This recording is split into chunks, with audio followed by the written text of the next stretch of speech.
Hello and welcome to another My Thriving Child coffee chat.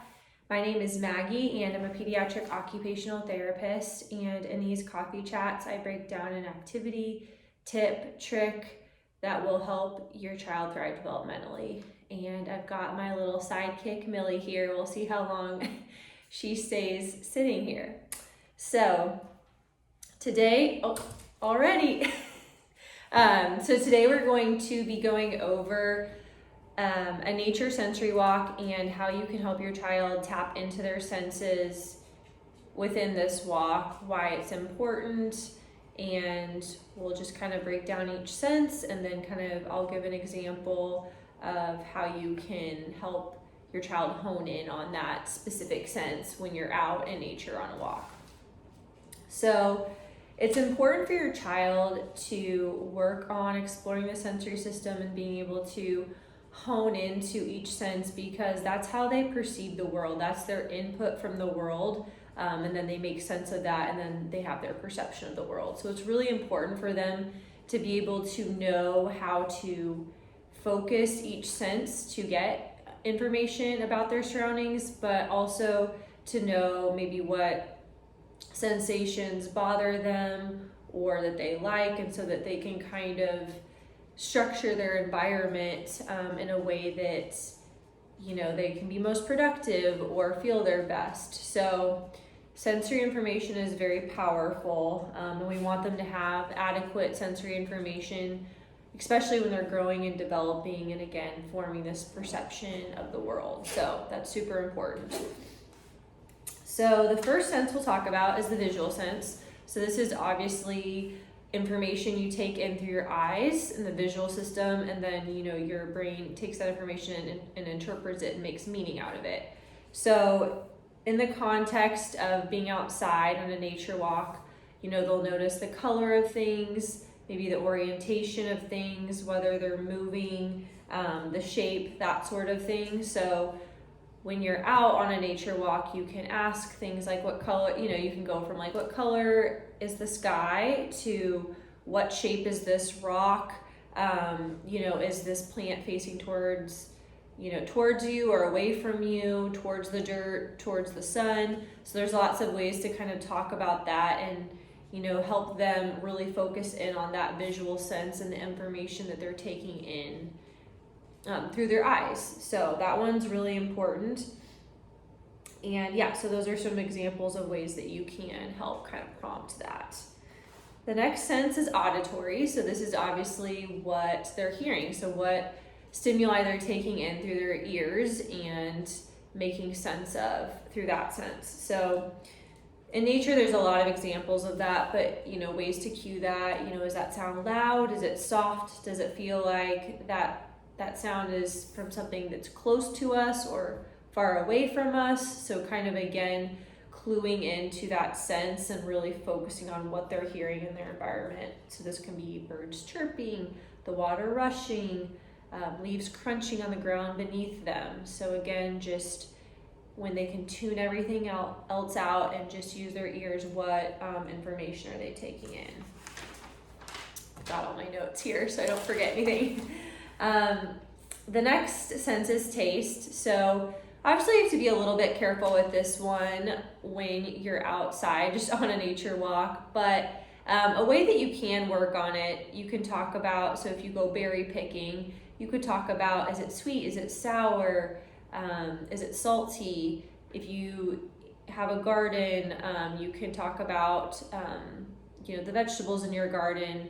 What do they taste like? Are they sweet or salty or sour or bitter? That sort of thing. And if you see things in nature, you can point to them and talk about what they think it might taste like too. But a good way, it is, a fun way to work in maybe gardening, another way to be outside, or going berry picking, to then kind of work in talking about that taste sense, because that one's really important too, and you gain a lot of information about that. And you can also talk about, something out in the wild maybe we don't want to eat and why, it would taste bad and that it wouldn't be good for us. So there's just different things that you can do with that sense, because there's a lot of information, again, that you can gain from your sense of taste. So again, just focusing in on that sense as well. So tactile, the touch sense. So this also includes pressure, temperature, and pain in addition to integrating the touch sense. So this is obviously anything that they're touching in their environment. And then their brain is making sense of that information. So this can be, anything from like how does the plant feel? Is it bumpy? Is it soft? Is it warm? Is it cold? Is a rock soft, or does it have jagged edges that are sharp? It could be painful to touch. So there's a lot of ways to just, everything out in nature. They could obviously touch and kind of talk about really what is that texture like? Do they like it? Do they not like it? And then again, describing it. So the vestibular sense. So this is balance and orientation in space, and it helps the eyes fix on a moving object. This vestibular sense helps you adjust your circulation and breathing in a new position.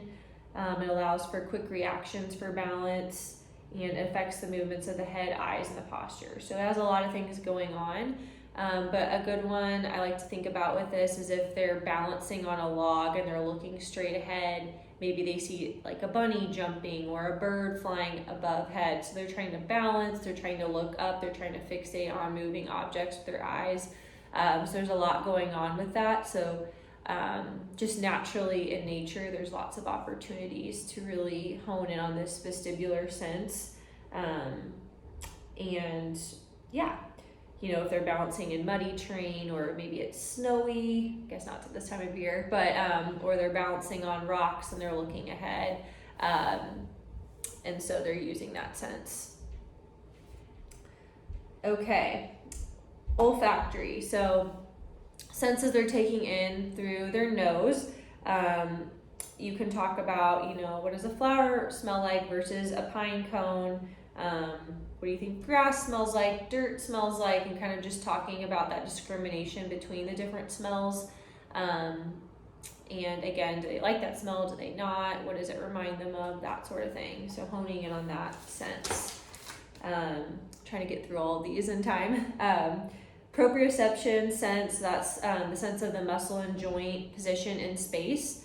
So this is going to help them orient their body and have awareness of their body in space. So, when they're on a walk, maybe they're navigating around different trees or different plants or different rocks, and they're not, in order to not trip on them, they're having to navigate around them and know where their body is in space. So this is a really good one, just, if you are weaving around trees or rocks or things like that. And then, if they can walk without looking at their feet too. So again, that awareness of where their body is.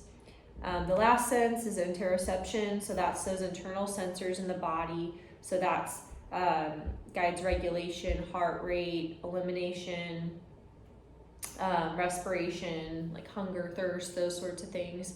But in nature, I like to think about, okay, put your hand over your heart. Is it beating fast or slow? Do you feel calm in this environment? Do you feel excited and your heart is racing? And so kind of just, again, what are those senses in their body that they're picking up on? And being able to do that out in nature, I think, is a really good time to pause and check in with their body and see kind of what those things are doing. And building that awareness. And then of course, if they're thirsty, you can talk about, your body, you need water, your body's telling you you're thirsty. So those senses as well. So I realized I went through this super fast, and I want to get into each sense, and I think I'll break those down in the future, but I just wanted to give an overall view of how to talk about these senses in the context of nature and going on a nature walk. And how to help your little ones start to build that awareness of their senses and overall their perception of the world around them. So thank you for joining this coffee chat, and I will talk to you next time.